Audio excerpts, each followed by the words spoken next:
পরকীয়াটাই যেন কাল হয়ে দাঁড়ালো এখন। পরিস্থিতিটা একটু লক্ষ্য করে দেখুন।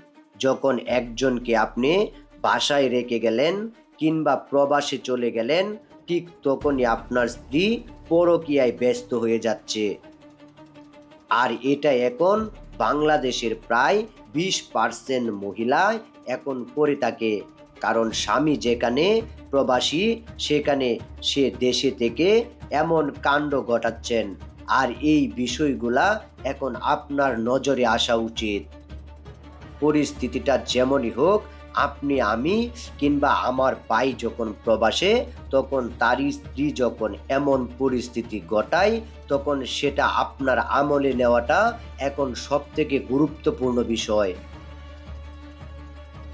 একটা পরকীয়া কিভাবে জীবনকে ধ্বংস করে দিতে পারে, আসলে এই ভিডিওটি না দেখলে আপনি কখনোই বিশ্বাস করবেন না। কথায় আছে, গুগু তুমি বারবার খেয়ে যাও ধান। যখন একবার ধরা পড়বে তখন বুঝবে কত ধানে কত চাল। এই বিষয়টাই এখন আমাদের চোখে ধরা পড়ছে। যখন পরকীয়ায় ব্যস্ত প্রেমিকের সাথে প্রেমিককে এনেছেন ডেকে, তখন আসলে সেও দূর থেকে এটার মজা লুটছেন। আর এভাবেই ঘটছে নিত্যদিনের কাহিনীগুলো। যখন 20% এই পরকীয়াটা জীবনে নেমে আসে, তখন সংসার সহ সব জায়গাতেই গন্ডগোল পাকায়। আর এসব থেকেই শুরু হয় কাল। যখন বাড়ির পাশের ভাইকে রেখে এমন কাজ করে, ভাবি তখন বিষয়টা আমলে নেওয়া উচিত। পরিস্থিতিটা আপনি একটু লক্ষ্য করে দেখুন, কতটা সাহস থাকলে পরে এমন একটি ঘটনা ঘটাতে পারে প্রবাসীর স্ত্রী। যদি এই বিষয়গুলা এখন আমরা আমলে না নেই, তাহলে হয়তোবা এসব বৃদ্ধি পাবে দিন দিন। আর আমাদের সমাজে প্রবাসী যারা রয়েছেন, তারা আসলে স্বাচ্ছন্দ্য সহকারে সেখানে থাকতে পারবেন না। নিজের স্ত্রী যখন এমন কাণ্ডে জড়িত হয়ে যাবে, তখন প্রবাস থেকেও দুঃখে ভরপুর হয়ে যাবে মন। আর এই পরিস্থিতিগুলো এখন আমাদের সামাল দেওয়া উচিত। সবথেকে বড় বিষয়, আপনার সতর্কতা অবলম্বন করা উচিত। কারণ সামান্য একটা পরকীয়াই যে জীবনে নামিয়ে দিতে পারে কাল।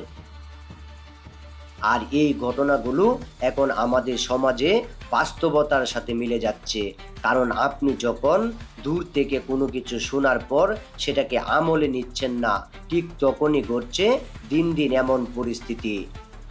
তাই এসব থেকে রেহাই পাওয়ার মূল কারণ হচ্ছে, আপনি যখন বুঝবেন এগুলো আপনার জীবনে সুখ তো দূরের কথা, দুঃখ নামিয়ে দিতে পারে কিংবা জীবনকে বিষিয়ে দিতে পারবে, তখনই আপনার এখান থেকে শিক্ষা নেওয়া উচিত। আর যারা প্রবাসে রয়েছেন, তাদের উদ্দেশ্যে একটি কথা বলবো, আপনি যাকে বিশ্বাস করে দেশে রেখে গিয়েছেন, সে আসলে কার সাথে রঙ্গলীলায় ব্যস্ত, সেই বিষয়টি অবশ্যই আমলে নেওয়া উচিত। কারণ আপনি কষ্ট করে যখন আপনার অর্থ উপার্জন দিয়ে তাকে দেশে রেখে চালাচ্ছেন, ঠিক আপনার বিশ্বাস ভেঙে দিচ্ছে সে। আর এই বিষয়গুলো এখন আমাদের সামনে।